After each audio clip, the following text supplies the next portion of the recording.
Hey guys, welcome to the 8th session of Bible handling. Now, in this session, we're going to look at the idea of the Bible being one book with one story, one big book with one big story, and that story is the gospel.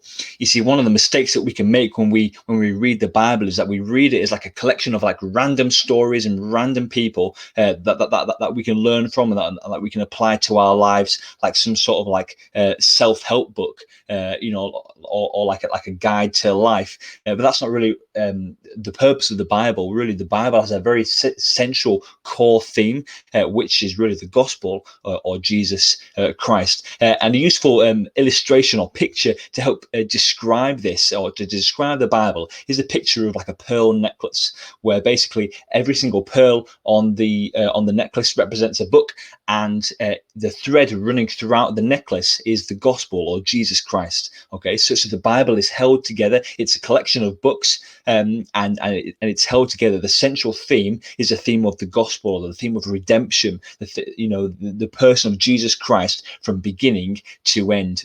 Both hidden, revealed, glorified, as you progress through the scriptures. So that's really, really helpful when we read the Bible, and particularly the Old Testament, to tie it in to where it sits within the kind of the gospel context. And this is why we see so many things like foreshadows and typologies of Jesus throughout the Bible. So a foreshadow or a type of Jesus, or a typology of Jesus, is basically like an indication or an illustration of Jesus that we see, particularly in the Old Testament, sort of like where God is kind of like prophesying about him, or kind of like hinting in, or kind of whispering his name to us as humanity before he makes his grand appearance in the Gospels, effectively. So we see right at the beginning, we see God kind of giving down a curse because of the fall, but saying that that one will arise, that the serpent will bite his heel and he will crush the serpent's head.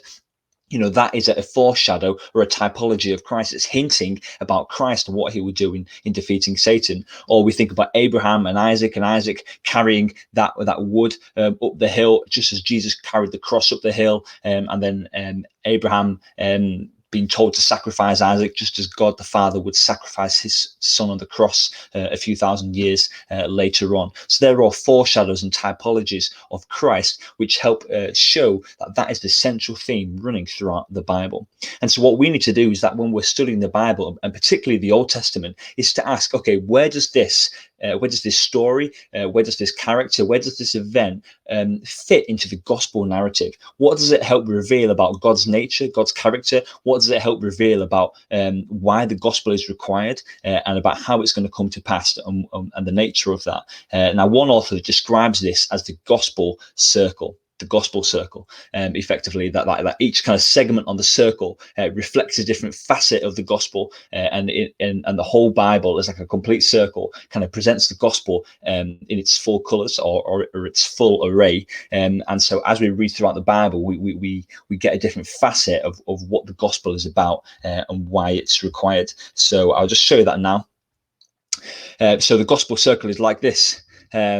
Where God desires to be glorified right at the start. We start at the top of the circle, and then God desires to be glorified, so God creates all things for his glory, including mankind, but mankind is sinful and so rejects God.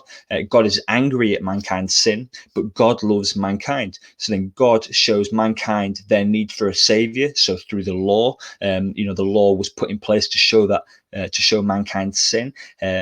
We couldn't keep the law because of our sinfulness, so God sent his son Jesus to pay for their sin, to pay for our sin, and then mankind is redeemed as a people of God, and because God desires to be glorified. So that is like the gospel circle. So what we can do then is that every time that you're reading through the Bible, and particularly the Old Testament, and that's why I keep saying that, is that you need to kind of then tie it in, and to ask, okay, where does this fit within the gospel circle? What does this add? What does this contribute to this one big story? And where does this fit within this one big story? So you might be reading throughout, Leviticus or Numbers or Deuteronomy, thinking about the law and thinking about the priesthood, and thinking about how it seemed like such a great system, but it was ultimately flawed. And then thinking about, hey, one day we're going to have a great high priest, who's going to enable us to keep a spiritual law forever, and that one is going to be Jesus Christ. Or you're looking at the kingdom and you're looking at David, and Solomon and Saul as kings over Israel, and some were good and some were bad. And yet we can see this need for this great leader. We see a need for a great king to lead us as humanity. Well, that king is Jesus Christ.